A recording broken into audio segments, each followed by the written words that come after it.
আল্লাহ সুবহানাহু ওয়া তাআলা আমাদেরকে বলছে পবিত্র কোরআনে প্রায় 9 জায়গারও বেশি জায়গায় বলছে তোমরা মুসলিম। আর আমরা নাকি নিজেকে তৈরি করছি, আমরা বিভিন্ন দলে বিভক্ত হচ্ছি এবং আমরা নিজেকে নাম দিচ্ছি আহলে হাদিস, হানাফি, মালিকি, শাফি, হাম্বলি। এরপরে আরও অনেক দল আছে, শিয়া, সুন্নি, কাদিয়ানি। এমন কিছু মানুষ কিছু কথা বলে যেই কথাগুলো আসলে কোরআন এবং হাদিসের সরাসরি বিপক্ষে চলে যায়, কোরআন এবং হাদিসের সরাসরি বিপক্ষে চলে যায়, কিন্তু তারপরও তারা সেটাকে মনে করছে এটাই সত্যি কথা। তারা প্রচার করছে, তারা কোরআন হাদিসকে বাদ দিয়ে তাদের বানানো মতামত তারা দিব্যি প্রচার করে যাচ্ছে, তারা তাদের অনুসারী বাড়াচ্ছে। কেন বলতে পারেন কেন? এটা হচ্ছে তাদের ব্যবসাকে উন্নতি করা। কারণ তারা জীবনে যেটা শিখছে, তাদের ভিতরে যেই জ্ঞান, যেই বুদ্ধি, যেই মেধা আছে, এটা দিয়ে তাদের ব্যবসা করা বা তাদের বড় ধরনের কোনো জব করা তাদের সেই সামর্থ্য নেই।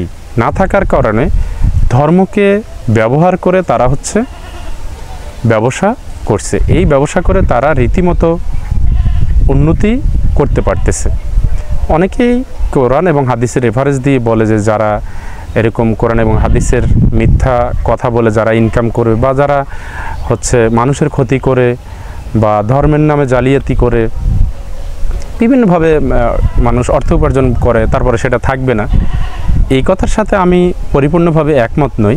কারণ আল্লাহ সুবহানাহু ওয়া তাআলা আমাদেরকে স্বাধীন ইচ্ছা দিয়েছে।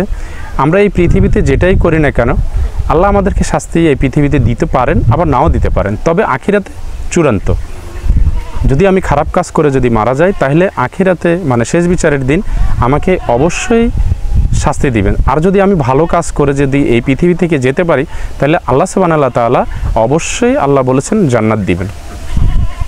তাহলে এই পৃথিবীতে আমরা শাস্তি পেতেও পারি, নাও পেতে পারি, এটাই সত্যি কথা। অনেকেই হাদিসের রেফারেন্স দিয়ে বলেন যে জেনা করলে বা পরক্রিয়া করলে বা এটা করলে ওটা করলে তার এই পৃথিবীতে 6টা এটা হবে ওটা হবে। এগুলোর সাথে আমি একমত হতে পারি না। কারণ আমাদের এই পৃথিবীতে বড় বড় ধনী ব্যক্তি অসংখ্য আছে, লক্ষ লক্ষ কোটি কোটি আছে। তারা প্রতি ঘন্টায় বা প্রতিদিন প্রতিনিয়ত তারা জেনার সাথে লিপ্ত থাকে। এটা আমি বলছি না, আপনারাও সবাই জানেন।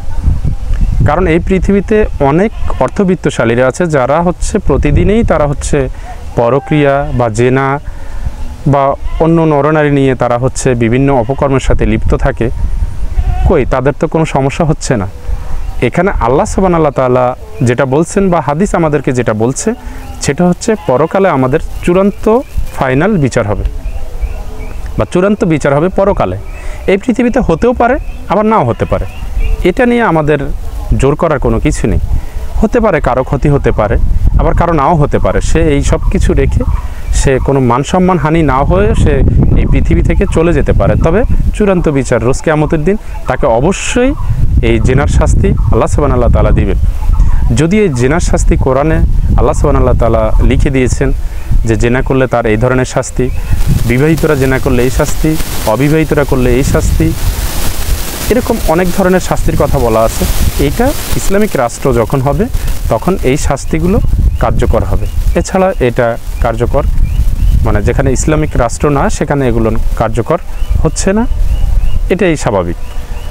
তাহলে আমরা যেই খারাপ কাজগুলো করি না কেন, সেটা আমাদের এই পৃথিবীতে শাস্তি হতেও পারে, নাও হতে পারে।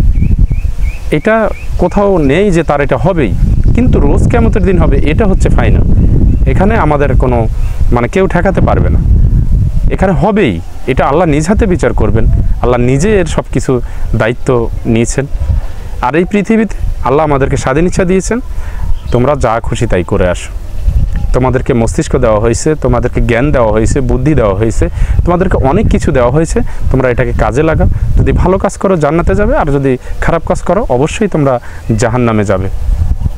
তাই আমরা আসলে কথা বললে চিন্তা ভাবনা করে বলা উচিত, যেটা বাস্তব কোরআন এবং হাদিস আমাদেরকে বলে সেটাই আমরা বলার চেষ্টা করব ইনশাআল্লাহ।